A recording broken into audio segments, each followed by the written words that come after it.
y darla a buscar. En las Escrituras del Evangelio según San Lucas, capítulo 1, versículo 5. Una lectura un poquito larga, pero vamos a hacer el prudente esta mañana. Aleluya. San Lucas 1, versículo 5 dice así: Hubo en los días de Herodes, rey de Judea, un sacerdote llamado Zacarías, de la casa de Abías. Su mujer era de las hijas de Aarón y se llamaba Elizabeth. Ambos eran justos delante de Dios y andaban irreprensibles en todos los mandamientos y ordenanzas del Señor. Pero no tenían hijos porque Elizabeth era estéril y ambos eran de edad avanzada. Aconteció que, siendo Zacarías el sacerdocio delante de Dios, según el orden de su gracia, conforme a la costumbre del sacerdocio, le tocó en suerte ofrecer el incienso, entrando en el santuario del Señor, y toda la multitud del pueblo estaba fuera orando a la hora del incienso. Y se le apareció un ángel del Señor puesto en pie a la derecha del incienso. Y se turbó Zacarías al verle y le sobrecogió temor. Pero el ángel le dijo: Zacarías, no temas, porque tu oración ha sido oída, y tu mujer Elizabeth te dará a luz un hijo y llamarás su nombre Juan. Y tendrás gozo y alegría, y muchos se regocijarán de su nacimiento, porque será grande delante de Dios. No beberá vino ni sidra, y será lleno del Espíritu Santo, aún desde el vientre de su madre.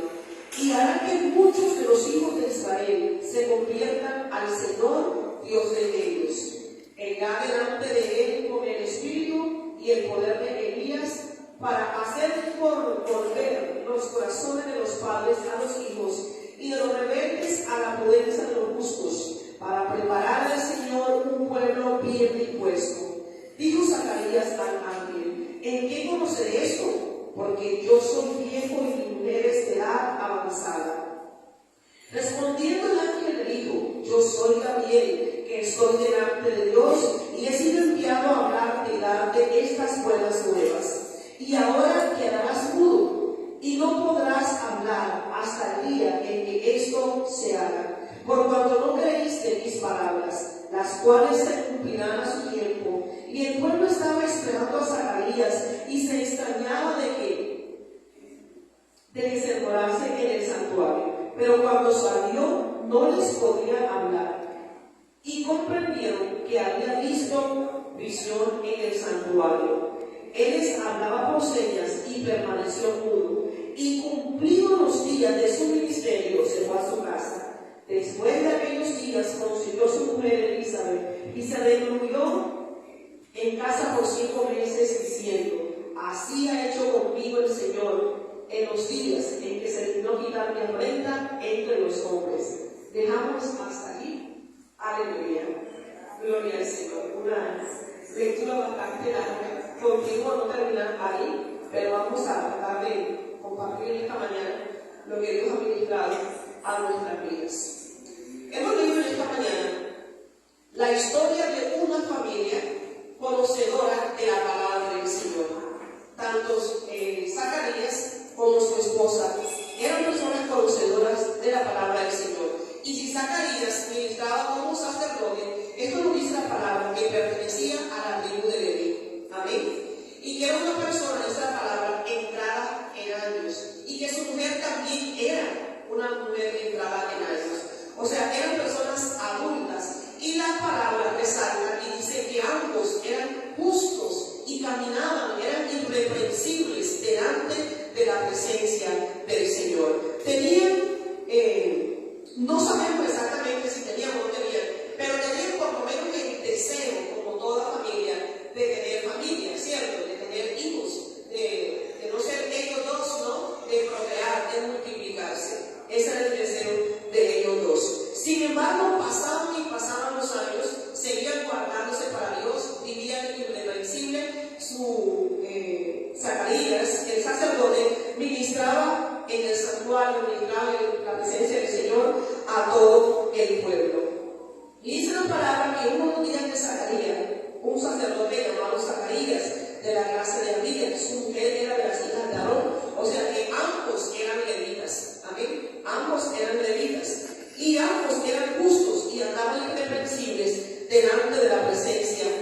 del Señor.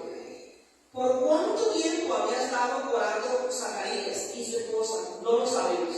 No lo sabemos, pero nos hace entender el Escritor que habían pasado muchísimo tiempo en la presencia del Señor. Pero a veces no es tanto el permanecer en la presencia del Señor. Yo creo que lo más importante es que el tiempo que permanezcamos como ministros en la presencia de Dios, nos procuremos, nos esforcemos por recibir una palabra revelada de parte del Señor. ¿Cuánto dice gloria a Dios? Lo importante, lo indispensable para nosotros es que como ministros o como pastores siempre tengamos un pan fresco para la congregación. Yo creo que a todos de igual manera nos va a preocupar, nos va a incomodar y no va a venir paz a nuestra alma, a nuestro corazón, hasta el momento que nosotros recibamos una palabra. Porque la palabra que recibamos del Espíritu Santo de Dios, esa palabra nos va a fortalecer a nosotros como personas, pero también va a ser de edificación para la grey y para el pueblo que nosotros estemos pastoreando. Gloria al Señor. Siempre esa va a ser una pasión, una visión y una necesidad urgente en cada uno como ministros del Señor. Y a mí me llama la atención lo que el ángel le dice a Zacarías. Dice la palabra que Zacarías estaba ofreciendo el incienso a la hora que se ofrecía el incienso. Habían 2 horas en las cuales el pueblo de Israel, Dios le había estipulado que debían orar o ofrecer el incienso a las 9 de la mañana y a las 3 de la tarde. La Biblia no dice específicamente cuáles son los 2 horarios. Lo importante era que estaba ofreciendo el incienso. Y estando aquí en la presencia del Señor, estando aquí clamando, orando, intercediendo, dice la palabra que aconteció que ejerciendo Zacarías el sacerdocio delante de Dios, según el orden de su clase, conforme a la costumbre del sacerdocio, le tocó el suerte ofrecer el incienso, entrando en el santuario del Señor. Y toda la multitud del pueblo estaba orando a la hora del incienso. Nos habla de que esa congregación, de que ese pueblo y de que ese ministro, todos amaban la oración, conocían el poder de la oración. Dios fluía a través de la oración y las estrategias que Dios nos da y que Dios usa y por las cuales Dios fluye, nunca deben quedar obsoletas, nunca deben pasar de modas. ¿Cuántos creen que la oración está de moda? ¿Cierto? Aunque sea un ejercicio antiquísimo, una actividad espiritual muy antigua, sin embargo, es algo que cuando nosotros lo practicamos continuamente, no es algo viejo, es algo actual, es algo nuevo, porque creemos que como ministros de Dios necesitamos estar en la presencia de Dios a través de la oración, porque cada vez que nosotros oramos algo sucede, cada vez que nosotros oramos el Espíritu Santo de Dios nos ministra, cada vez que nosotros oramos por nosotros, porque buscamos a Dios por nuestra necesidad personal, pero también buscamos a Dios por la necesidad que tiene el rebaño, ¿cierto? Por la necesidad de la congregación. Y Dios es tan maravilloso que a veces nos da una palabra y esa palabra es menor filo, esa palabra nos ministra a nosotros, pero esa palabra también puede ministrar a la congregación, al pueblo del Señor. Y esto nos habla de que este pueblo de Israel primero obedecía la palabra del Señor, tenía en cuenta los horarios de oración. Y cuando Dios dice, yo quiero que ustedes oren a tal hora, es porque para Dios es importante y porque a X hora hay un fluir más poderoso. ¿Cuántos creemos que a las 3 de la mañana, aunque es difícil, aunque estemos cansados, que nos da sueño, aunque cabecea, aunque algunas veces no querramos, sin embargo la madrugada es una hora de poder, es una hora de avivamiento, es una hora de actividad angelical, es una hora cuando los ángeles se mueven, es una hora que aunque sea difícil, es una hora de guerra espiritual, pero es una hora de revelación. Aleluya. ¿Cuánto dice gloria a Dios? Así que Israel no desconocía esto. Y nosotros como pastores tampoco lo desconocemos. Sin embargo, como suelo decir a la congregación de pastoreo, a veces del dicho al hecho hay mucho trecho. ¿Cierto? A veces las cosas suenan bonito, pero aunque aquello suene muy bonito, muy elegante, para llevarlo al hecho es un poco difícil. ¿Cierto? Es un poco difícil. Qué hermoso es hablar de oración, pero otra cosa es cuando estamos orando, cabeceando, con calor, con esquina, con pica, con fastidio, que me arrodillo, que me acuesto, que me siento. Ahí la cosa es difícil, ¿cierto? Yo creo que todos hemos pasado por eso, ¿cierto? Todos hemos pasado por eso, pero también podemos dar testimonio que a través de la oración hay poder, que a través de la oración nos fortalecemos, que a través de la oración sobrevivamos, que a través de la oración somos recargados espiritualmente, que a través de la oración sentimos que estamos cansados, que a través de la oración estamos vestidos, que a través de la oración el Señor coloca una espada de doble filo, que a través de la oración Él coloca un escudo que aumenta nuestra fe espiritual, que a través de la oración se abren nuestros sentidos espirituales, que a través de la oración vamos a ver más allá de las barreras, amén, vamos a ver más allá de las montañas, vamos a ver más allá de los obstáculos, vamos a poner la mirada no en la circunstancia, sino en lo que Dios ha dicho que va a hacer. Aleluya. Y dice la palabra que toda la multitud del pueblo estaba fuera orando a la hora del incienso, y se le apareció un ángel del Señor puesto en pie a la derecha del altar del incienso. Se le apareció un ángel puesto en pie a la derecha del altar del incienso. Yo creo que todos nosotros sabemos que en el tabernáculo y aún también en el templo había muchos muebles, y estos muebles no eran simplemente para decorar, hablaban de unas realidades espirituales.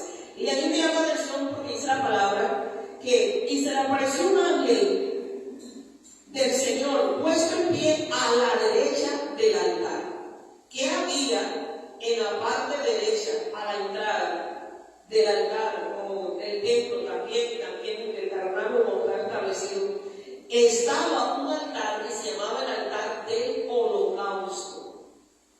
Estaba el altar del holocausto. ¿Qué se ofrecía en el altar del holocausto? Esto es bien conocido para todos. Allí se ofrecía el cordero, la víctima. Allí se derramaba sangre. O sea que cuando Zacarías estaba orando, se le apareció un ángel y puesto en pie a la derecha del altar del incienso. Esto habla de redención, esto habla de conexión, de que solamente somos conectados a través de la sangre, a través del sacrificio de Cristo. Esto habla de que aquella generación, todavía antes del Antiguo Testamento, ellos sí tenían comunión con Dios, amén, a través de ciertos símbolos que prefiguraban el sacrificio de Cristo en la cruz del Calvario. Dice la palabra que estando allí Zacarías orando, se turbó Zacarías al ver, el ángel, y le sobrecogió temor. Pero el ángel le dijo: Zacarías, no temas, porque tu oración ha sido oída, y tu mujer Elizabeth dará a luz un hijo, y llamará su nombre Juan. Y tendrás gozo y alegría, y muchos se regocijarán de su nacimiento, porque será grande delante de Dios. No beberá vino ni sidra, y será lleno del Espíritu Santo, aún desde el vientre de su madre. Y hará que muchos de los hijos de Israel se conviertan al Señor, Dios de ellos. Nunca Dios va a dar una visión como para asustarnos o simplemente para negarnos. Dios es un Dios de propósitos, ¿cierto? Es preocupante cuando alguien nos dice: ay, tuve una visión, vi tal cosa, pero que te dijo Dios, y ¿qué sentiste? Yo me asusté. Pero ¿cuál es el propósito de la visión?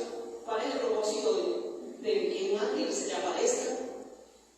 Dios no se aparece para asustar, amén, ni para entretener. Dios se aparece con propósitos claros y definidos. Y dice la palabra: pero el ángel le dijo: Zacarías, no temas, porque tu oración ha sido oída. O sea, habían orado. Yo siempre creo que cuando algo va a ser impactante, cuando algo va a ser trascendental, cuando algo va a ser relevante, hablando del aspecto ministerial, Dios permite que se ore durante mucho tiempo. Tenían mucho tiempo de estar orando, ¿cierto? ¿Se acuerdan de Ana? Aquella mujer que lloraba, oraba y estaba afligida y amargada. esa palabra que decían que era estéril. Pero no era estéril, sino que no era el tiempo del Señor. Y Dios quería convertirla en una mujer de ayuno, en una mujer de oración, en una mujer de clamor, en una mujer de intercesión. Dios quería que ella engendrara algo en su espíritu y que luego aquello fuera una realidad.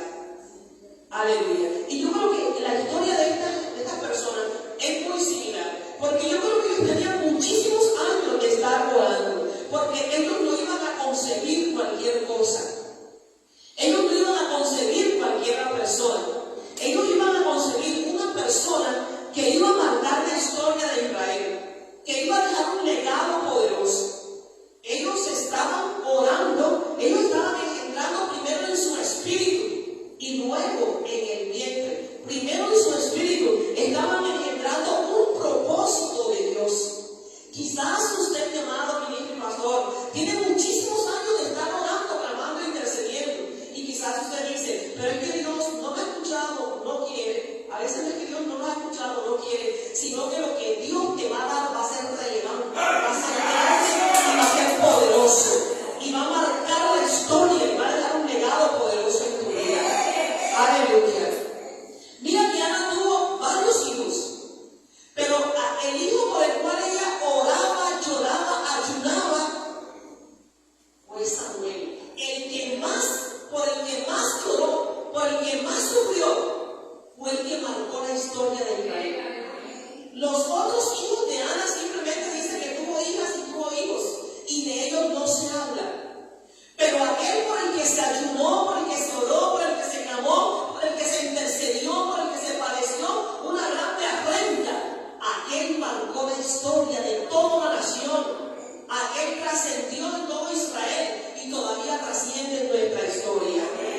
Aleluya. Así que el tiempo de espera, el tiempo de ayuno y de oración, y aparentemente cielo cerrado no es cielo cerrado, es que el tiempo de Dios o el tiempo kairos no ha llegado, porque Dios trabaja no en un tiempo, sino en el tiempo de Él. El tiempo de Él es preciso, el tiempo de Él es exacto.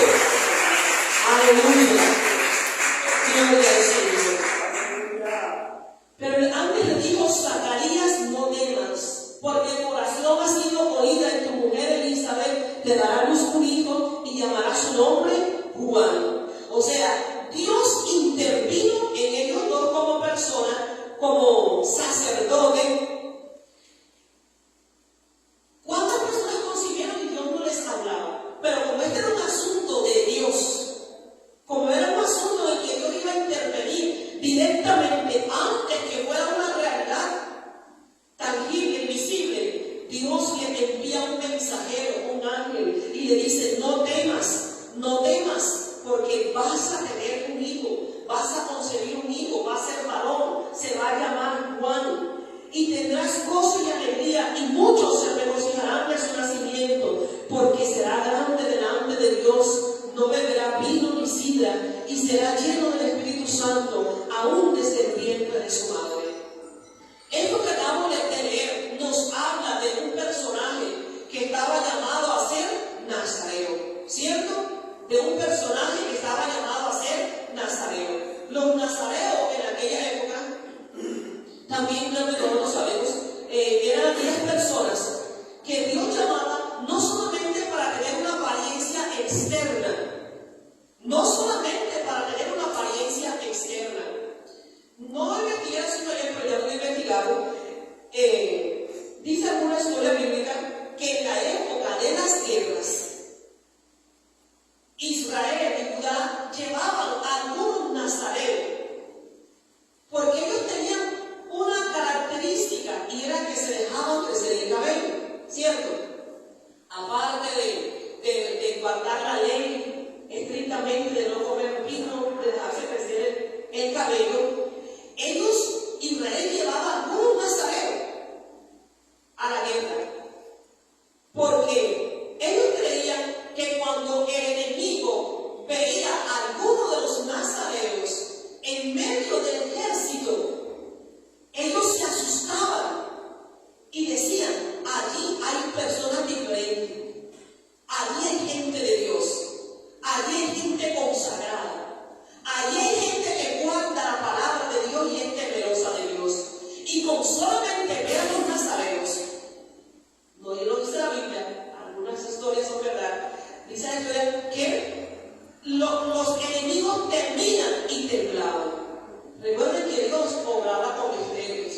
¿Cuántas veces Israel fue a la guerra y aunque llevaban armas a diestra y a siniestra, nunca las usaron? Simplemente tocaban instrumentos de guerra, cantaban y Dios hacía que los enemigos se mataran entre ellos y le daba la victoria al pueblo de Dios y el pueblo iba a recoger el botín. ¿Cuánto dice gloria a Dios? Aleluya. Así que Juan sería un hombre nazareo por las características que dice la palabra. Porque será grande delante de Dios, no beberá vino ni sidra y será lleno del Espíritu Santo. La característica más relevante que pertenece hasta el día de hoy, el ser lleno del Espíritu Santo de Dios. Y es en lo que yo me quiero enfocar un poquito más. Sobre la necesidad y la urgencia de ser llenos del Espíritu Santo de Dios. ¿Cuántas veces todavía estamos viendo diferentes denominaciones? Algunos le llaman rabacuco, otros rebequeta, otros tradicionales, otros de ceras antiguas, otros modernos, otros muy modernos, otros ultramodernos, otros ultra mega modernos y así sucesivamente. No es la apariencia externa, es la llenura del Espíritu Santo que hace la diferencia. Es la llenura del Espíritu Santo que hace la diferencia. Dice la palabra que Juan no bebería vino y será lleno del Espíritu Santo aún desde el vientre de su madre. Y hará que muchos de los hijos de Israel se conviertan al Señor Dios de ellos. Cuando la palabra comienza a dar referencias de Juan el Bautista, dice la palabra que él estaba predicando en el desierto de Judea. Y personas de todas las clases sociales se acercaban a Juan el Bautista, el precursor, el que prepararía el camino antes que Cristo llegara. Y dice la palabra que cuando Juan predicaba, algo sucedía. Y en eso yo me quiero centrar un poquito. Cuando Juan predicaba, algo sucedía. No porque Juan no tomara vino, no porque Juan no tomara sidra, no porque Juan se dejara crecer el cabello, no porque Juan tendría una vestidura un poquito rara, no porque Juan comiera miel y langosta. No era la apariencia externa, era lo que él había conseguido y lo que conseguía en el secreto. Y a mí me llama la atención algo que le sucedió a Zacarías, y es que Zacarías era una persona muy entrada en años, era un levita, era un sacerdote. De pronto, a causa de su oración y del tiempo de Dios que ya había llegado, Dios le envía a un ángel y le habla a través de un ángel. Y es sorprendente de que este hombre de Dios no le cree a Dios, porque el ángel le dice: por cuando tú no has creído, vas a quedar mudo. Esto nos habla, mi amado, de que el tiempo en el Evangelio no me garantiza madurez. Que en mucho tiempo, quizás en mucho estudio, tampoco me garantiza madurez espiritual. Que como ministros de Dios necesitamos renovación a través del Espíritu Santo de Dios. Aleluya. Necesitamos renovación a través del Espíritu Santo de Dios. Porque cuando meditaba en esta palabra, yo decía: Señor, ¿cómo es posible que un ángel también le habló a María? Y María era una adolescente, María era muy joven, era casi una niña. Y que el ángel que le habló a Zacarías es el mismo ángel que le habló a María. Es la misma persona, era el mismo ángel, era el mismo propósito, no estaban desligados. Se supone de que Zacarías era un maestro, era un sacerdote, era un instructor del pueblo, que él no debió dudar, que él debió creer, porque debió estar familiarizado con la palabra del Señor. Pero que cuando el Señor le habla a él no cree. Y le estará dando a Dios la actitud de Zacarías, que dice: te vas a quedar mudo. Parece que quedó mudo aproximadamente unos 10 meses, porque desde el día que se le dio la noticia hasta que Juan nació, porque cuando se le dio la noticia de que iba a concebir, no había quedado embarazada, y solamente cuando Juan nace es que comienzan los vecinos a decirle al niño que, ¿cómo se iba a llamar? Perdón, que cuando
El día de la